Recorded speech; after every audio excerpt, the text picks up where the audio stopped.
আমের সিজনে আম তো খেতেই হবে। তো চলো তার সাথে আমি তোমাদেরকে আরেকটা স্ন্যাক্স আইটেম বানিয়ে দেখাই। তো প্রথমেই আলু আর ছোলা সেদ্ধ করে নেব।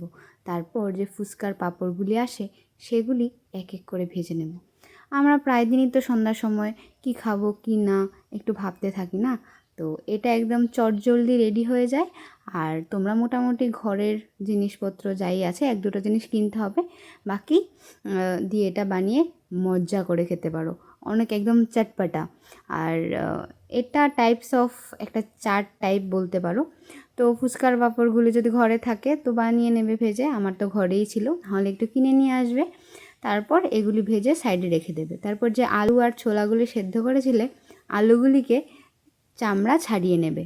তারপর একটা বাটিতে আলু, তারপরে যে সেদ্ধ করা ছোলাগুলি ছিল সেটা, তারপর কেটে রাখা শসা, পেঁয়াজ, এই যে এটা ধনিয়া পাতা, পুদিনা পাতা আর ইমলি মানে তেঁতুলের একটা চাটনি টাইপ, সাথে একটু লঙ্কাও দিয়েছিলাম।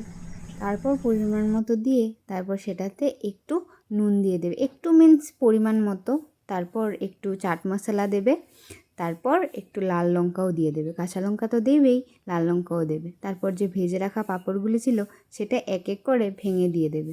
তারপর ঘরে রাখা যে কোনো ফ্লেভারের ভুজিয়া বা চানাচুর দিয়ে বাস মেখে নেবে, সাথে একটু লেমন স্কুইজ করে দিয়ে দেবে।